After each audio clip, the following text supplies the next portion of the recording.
Welcome to the Explainer. Okay, let's get straight to it. Right now, there's something huge happening in the Kenyan stock market.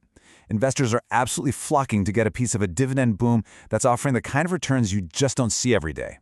So, if you've been looking for a smart way to make your money work harder for you, this is the breakdown you've been waiting for. So let's kick things off with this massive number. The Nairobi Securities Exchange, or the NSE, has exploded in value to over 2.6 trillion shillings. I mean, that is the highest it's been in years. We're not talking about a little bump here. This is a serious rally, and it's creating some incredible opportunities for people who know exactly where to look. So the big question is, how do you get in on this? How do you get your piece of the action? Well, in this explainer, we're going to focus on one of the most exciting strategies out there right now, investing in what are called high dividend stocks. It's basically a way for you to get paid in cold, hard cash just for owning a piece of a company. All right, so first up, let's really get a handle on what's causing all this excitement. I mean, why are investors suddenly piling into these specific kinds of stocks? Well, it all boils down to one very important idea. And that idea is called dividend yield. Now, it might sound a little technical, but I promise it's super simple. When a company makes a profit, they can decide to share a slice of that pie with its owners, and that's you, the shareholder. The dividend yield is just a percentage that tells you how big your slice is compared to what you paid for your share.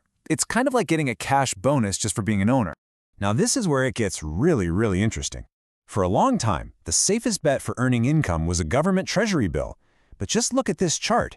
The dividend yield on a top stock like Standard Chartered is hitting an incredible 17%. Now compare that to a T-bill, which is sitting at just over 10%.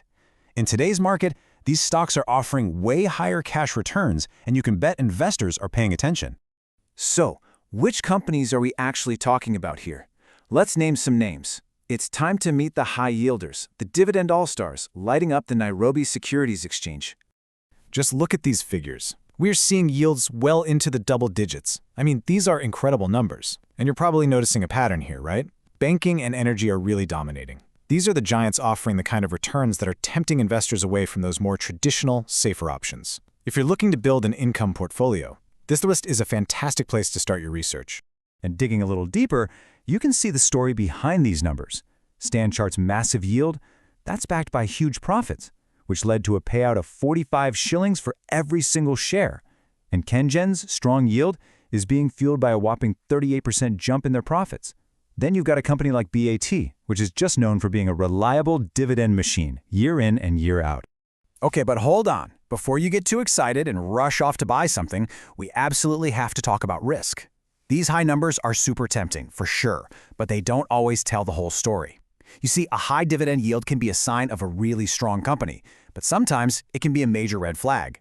Which brings us to the big question. Is it all just too good to be true? And honestly, sometimes it is. A yield this high demands that you take a much closer look, because there are two very different stories that can lead to such a big number. One is fantastic for investors, and the other one, well, it's a trap. So on the one hand, a high yield can come from a genuinely healthy company that's just making a ton of money, like we saw with KenGen. That's the dream scenario, right? But on the other hand, a high yield can be caused by a falling share price. See, the yield is the dividend divided by the price. So if the price of the stock drops, that yield percentage automatically goes up, even if the company itself is in trouble. And here is a perfect real-world example of that risk. This quote about Umemi says it all. Even though it has that fantastic 16.6% dividend yield, its share price has plummeted by over 43% this year. The cash you'd get from the dividend wouldn't even come close to covering the loss on your initial investment. And this is exactly why you can never just look at the yield alone. Okay, so you've seen the potential rewards, and you understand the risks. If you've weighed the pros and cons and you're thinking, all right, I'm ready to get started, how do you actually buy your first share? Let's break down the process. And you know what? It's way more straightforward than most people think. First thing you got to do is pick a licensed stockbroker. They'll help you open what's called a CDS account. Just think of it as a digital wallet for your shares. You'll need some basic documents, like your ID and your KRA PIN. Once that's all set up, you just put some money in the account, and that's it. You're ready to buy. And here's the best part, especially if you're a new investor. A huge rule changed not too long ago. It used to be that you had to buy shares in blocks of 100, which was a pretty big barrier for a lot of people. Well, that rule is gone. Now you can buy just a single share. This is an absolute game changer, making it so much more affordable and accessible to get started. Okay, And finally, before you go and place that first order, it is so important to think about your personal strategy. What are you actually trying to accomplish with your money? Generally speaking, there are two main paths you can take. You can be an income investor. That's where you focus on those high-yield stocks like StanChart to get regular cash payouts, almost like collecting rent. Or you can be a growth investor. Here, your bet is on the share price itself to just go to the moon, like what happened with Samir Africa, which had an insane 441% gain this year. Your goal is that one big payout when you sell. Of course, a lot of smart investors do a little bit of both. So with all that said, what's your next smart move? The Kenyan market is absolutely buzzing, it's easier than ever to get started, and there are clear opportunities for both income and growth.